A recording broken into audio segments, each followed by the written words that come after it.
I think a lot of people are getting to this place where they are reflecting on life. And I think it's happening much earlier than later. You know how most people, when they get older, they have a midlife crisis, right? But I think a lot of people are having that moment where they're reflecting on life much earlier in life, which is a good thing because you begin to have these revelations and you begin to really understand the meaning of life, and life becomes more, you value life more. Yeah, you just cherish and appreciate life even more when you do have those moments of reflection. You ask someone whose life is amazing, you're like, what, at what moment did you stop this? You stopped that. What moment did you realize this? When did you get this bonus? What? When I tell you, the moment itself can happen quickly, but the process getting there can take years. But that snap, that thing, but that moment where you're just like, you just realize things can happen in a split second. It can happen quickly. I grew up going to a very strict church. And, it didn't start off that way. It started off really good, but as time went on, it just got strict and it became very cult-like. Things were said to people like if they were to leave and, this is what's going to happen and that's what's going to happen. So people were afraid to leave, and just curses being spoken over people that if, it got really wild really quickly. And so a lot of those things, those feelings that I felt were fear-based, and it really did affect me in many different areas of my life. And I realized that for years, I just didn't feel worthy. I didn't feel worthy of being seen. I didn't feel worthy of goodness, greatness, beauty, love. I didn't feel worthy of a lot of the beautiful things in life. For years, I just felt like every time I got ready to do something and I was really excited about it, I felt like it was always something. And I just couldn't put words to it. I couldn't put my fingers on it. I couldn't really understand. It was always something that was in the way. In the way. And I got to a point where I trained myself to not be too excited, to not be too happy, and that's not good. Again, that stemmed from my upbringing. I was surrounded around a lot of negativity. I was surrounded around people who weren't really doing anything with themselves and their lives. And so they wanted to dictate and control my life. And so trying to persuade me and influence my decision making and trying to guide me in certain directions from childhood even to young adulthood. Just trying to influence and be in my ear about everything, like relationships, who I shouldn't be with or who I should be with, or who I should have as a friend, who I shouldn't have as a friend,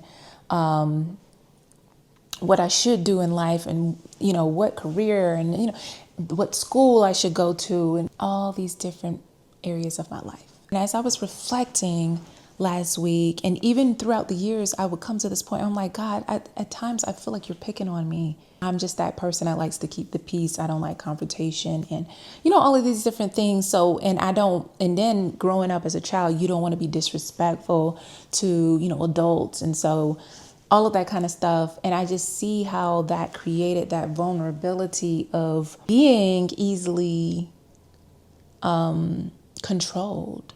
And I just felt like I was surrounded around so much negativity.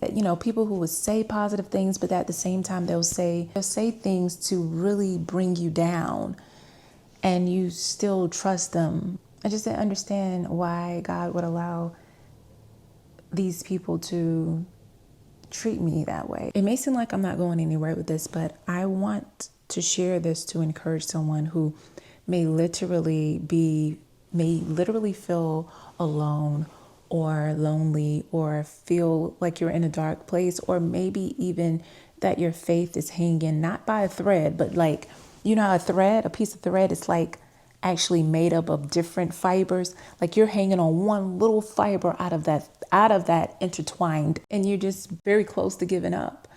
I want to encourage you. I realized that oftentimes God takes us through these cycles, and we go through these different cycles until we realize, not only do we realize, but we actually show that we are capable to go to the next level. And that basically we passed the test. And until we pass that test, we're going to go through that cycle over and over and over and over and over and over again. And so something that God told me years ago, Most High revealed to me years ago, is know who you are. When you know who you are, life is ease. Okay? So I'm saying that to you. Know who you are. When you know who you are, life is ease. Because I didn't realize who I am, I would allow people to walk over me, treat me a certain way. Because I didn't know who I am, I felt unworthy of certain things. A lot of the things that I was experiencing, I could contribute to that. So I realized that it wasn't God picking on me. It was God pushing me to that point of knowing who I am. That's just like you go and you get a personal trainer, right?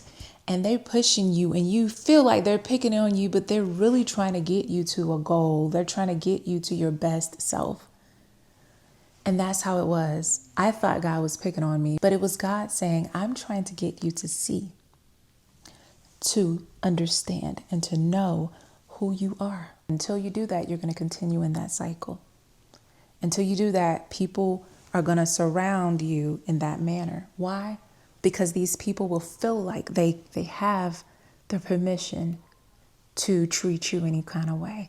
They have the permission to tell you what's best for your life. Or opportunities will slip away because you don't have the confidence in knowing who you are. God has revealed, and then now is God trying to get you to realize. Have a realization in the revelation. Have a realization from all of the revelations. So I just wanted to quickly share that with you. I hope it encouraged you in some way.